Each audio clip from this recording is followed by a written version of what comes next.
Fala galera do Vascão, bora reagir a mais um vídeo aqui do SBT Sport Rio, analisando o Vasco da Gama, trazendo as últimas notícias, as últimas informações.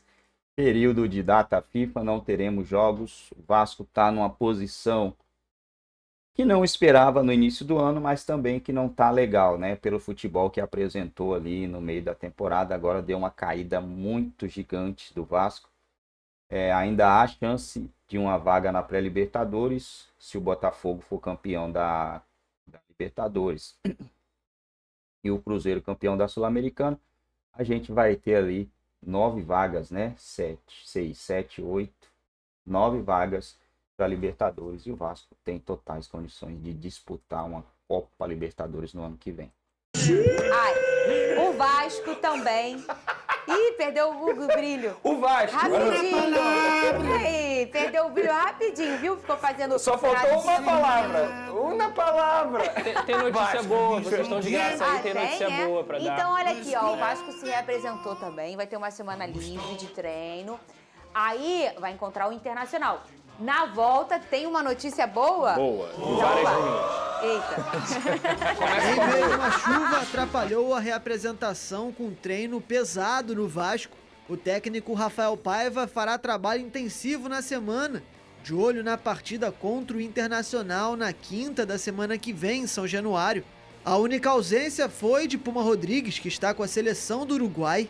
O objetivo é melhorar o rendimento do time para a reta final da competição. O aproveitamento dos últimos 9 jogos é de apenas 33%, menor até do que times que estão lutando contra o rebaixamento, como os Atléticos Paranaense, Goianiense, Cuiabá e Bragantino. Mesmo assim, a distância para o 8º colocado Bahia é de apenas 3 pontos. Momento de ajustar o Vasco e manter vivo o sonho da Libertadores da América. Lucas Pedrosa, eu quero primeiro a notícia boa. A boa? A boa, claro que é, tem que sempre falar boa. Eu Depois... brinquei, não tem várias ruins Ah, não. tá bom, é só boa. Tem notícias boas aí pra gente poder citar. A primeira notícia boa é que o Vasco já iniciou as conversas para a renovação do Verratti. Essa conversa está marcada, inclusive, para acontecer dentro dessa data FIFA, mas a verbalização de que o Vasco quer renovar o contrato, quer melhorar o contrato também salarial do Verratti já aconteceu, e agora o argentino está aguardando justamente esse posicionamento para poder seguir com a papelada. Mas essa situação tem que acontecer logo.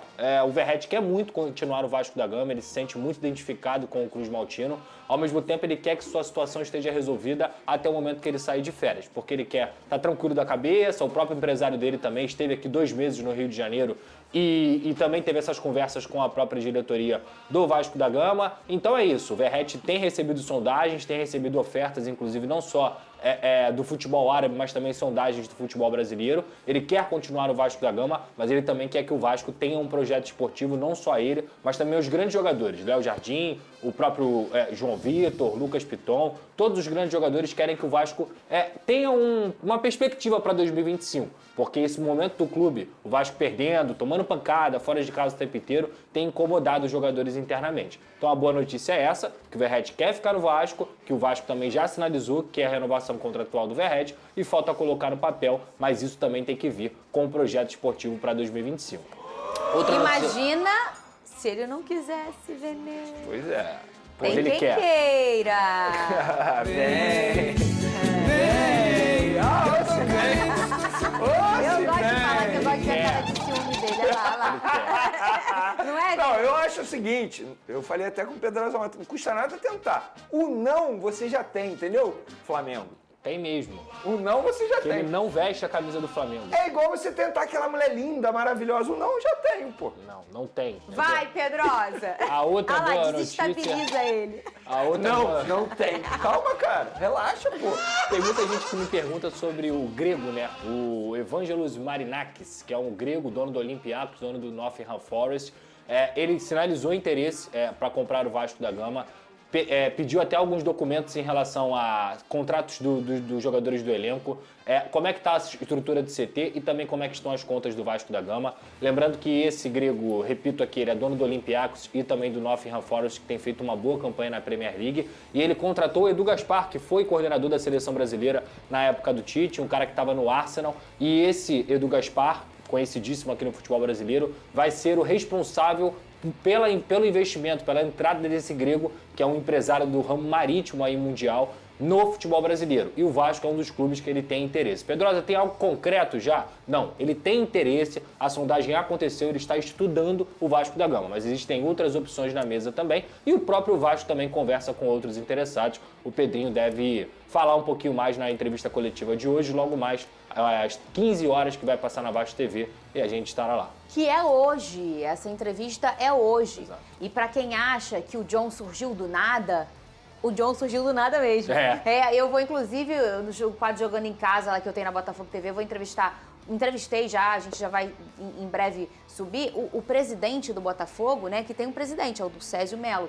Ele vai contar como foi feita essa venda aí do Botafogo, que o John chega, bem John Textor, aos 48 do segundo tempo. Tinham outras empresas. Então, esse é um momento que o Vasco passa muito delicado da escolha. Claro. De você escolher uma empresa séria, de você escolher uma empresa que vai honrar o que prometer e de que vai levar o Vasco para o seu lugar que nunca deveria ter saído. Inclusive, já erraram numa escolha. Pois é, por isso que não pode mais errar. Já tem seleção brasileira, é hoje, hein, ô Pedrosa? Sim. Será que a gente vai gritar Kamehameha, Vênica? Vai ser vitória da seleção. Coloca aqui na tela. Vasco na temporada, todo mundo sabe, é o Verratti. Ele vive numa seca de gols nesse Brasileirão. Rodou. A sequência negativa do Vasco também está afetando o seu artilheiro. Verratti está há 44 dias sem marcar pelo Campeonato Brasileiro. Mas mesmo com a seca de 5 jogos, ele segue na luta pela artilharia do torneio com 9 gols, com Estevão do Palmeiras com 12 bolas na rede. O Pirata é o atacante com mais minutos em campo na competição e é o terceiro jogador do Cruz Maltino com mais participações nesse Brasileiro. O técnico Rafael Paiva terá mais uma semana para preparar o seu homem-gol e o elenco do Vasco para a partida contra o Inter na próxima semana em São Januário. Vai, ô Pedrosa. Eu tô esperando você. Eu acho um absurdo ficar apontando, mostrando os negócios do Verratti, assim. Olha, o Verratti não tá fazendo gol. Coitado, a culpa é da vítima. A culpa nunca pode ser da vítima, gente. E se tem alguém que é vítima nesse time, é o Verratti. O Verratti é vítima da pobreza do Vasco no quesito criação. Primeiro a gente tem que lembrar que o Vasco perdeu o Adson e o David, que eram companheiros de ataque para o Verratti, que eram muito importantes também nesse fornecimento de bolas para ele, em como o David muitas vezes fazia a parede para o Lucas Piton subir, e o Lucas Piton é o maior assistente do Vasco na temporada para o Verratti, e é o segundo jogador que mais tem participações em gols também. Fora que o Vasco da Gama hoje joga com o Pumita, que tem pouquíssimo entrosamento com o Verratti, hoje joga com o Emerson Rodrigues, que com todo respeito tem muita limitação quando ele tem a bola para poder servir um companheiro, e é um Vasco que é muito pobre de ideias. Então, por que o Vasco está sofrendo, o Verratti está sofrendo com a seca de gols? Porque o Vasco é um time que é muito pobre na criação. O Vasco é um time que não consegue fornecer mais bolas para o seu atacante. Inclusive, se o Verratti é o artilheiro da Copa do Brasil, como se sagrou, 7 gols, e ainda é o jogador do Vasco que tem mais gols dentro do Campeonato Brasileiro, isso é muito mérito dele. Isso só mostra o quanto o Verratti é muito bom. Então a seca de gols não é do Verratti, é a seca de futebol do Vasco da Gama. E essa ausência dos dois pontas, na minha opinião, foi o momento que o Vasco começou a sair o teu trem do trilho, né? Como aconteceu com o do Paulinho se machucou, mas botou o trem no trilho mais rápido do que perdendo esses dois jogadores, o Vene Casagrande. É porque tinha opção para isso também, né? Na ausência do Paulinho. No caso desses dois jogadores, esses pontas não tem opção. E aí talvez tenha sido um erro da diretoria do Vasco quando não buscou uma reposição à altura. Porque, de fato, se a gente for parar e analisar, não é coincidência. Após a saída desses dois atletas, o Vasco caiu de produção.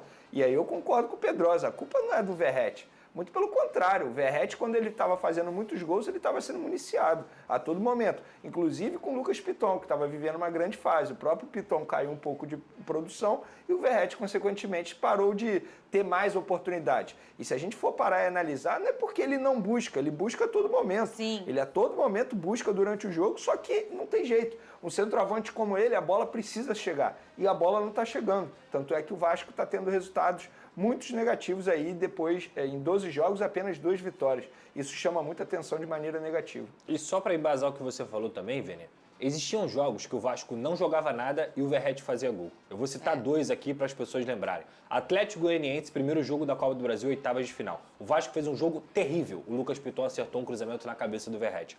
Vou citar mais um agora no Campeonato Brasileiro. Vasco e Botafogo. O Vasco não estava jogando nada. O Piton cruza uma bola em São Januário e o Verratti arruma um jeito de fazer um gol. O Verratti contra o Atlético Paranaense acha, em outro cruzamento do Lucas Piton, um gol que, inclusive, evitou a desclassificação do Vasco.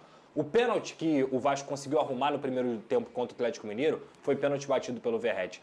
Olha só o que eu falei aqui. Nenhum desses gols que eu citei aqui foram gols realmente trabalhados. Foram gols muito mais achados pelo Verratti do que trabalhados pelo futebol do Vasco da Gama. Isso para mim é sintomático. E quem poderia achar o Verratti pouco joga, que é o Paí. Muito bem. Olha aí, com o Vini Júnior ovacionado, a seleção brasileira. É isso aí, galerinha. Era o que eu vinha falando há um bom tempo, né? O Vasco precisa urgentemente vender essa SAF. O Vasco precisa se movimentar. Então, a gente não estava sabendo, mas o Vasco estava se movimentando nos bastidores para a venda da SAF, né? Se o Vasco conseguir vender para uma empresa boa, uma empresa séria, vai brigar por coisa grande no ano que vem. O Vasco vai estar muito bem em 2025. A gente está aqui torcendo, confiando que tudo vai dar certo no final e que o Vasco tem aí uma boa SAF. O time já está na primeira divisão do Campeonato Brasileiro. Vai disputar uma Copa Sul-Americana ou Libertadores ou Sul-Americana, a gente não sabe, né? Vamos ver como vai ser o ano que vem do Vasco. Já tem um time meia boca, um time mais ou menos, entrando uma SAF aí, o Vasco vai poder vender por um valor bem maior, né? Bem maior, um valor legal, e vai entrar também jogadores, né? Vai entrar muitos jogadores. O Vasco hoje, ele estaria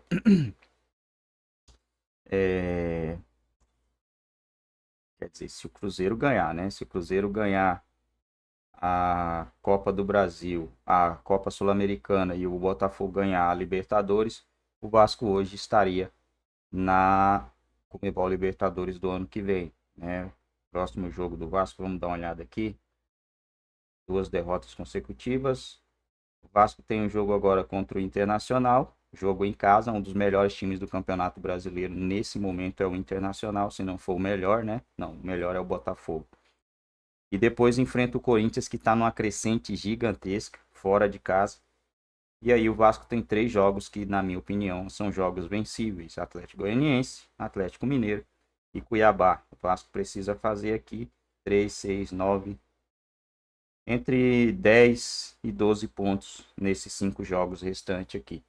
Se ele fizer 10, ele vai para 53 pontos. 53 pontos garante aí ao Vasco uma 9ª ou 8ª colocação do Campeonato Brasileiro. Se ele conseguir 10, 9, pode ser que também, né? Mas tem que vencer pelo menos 3 jogos.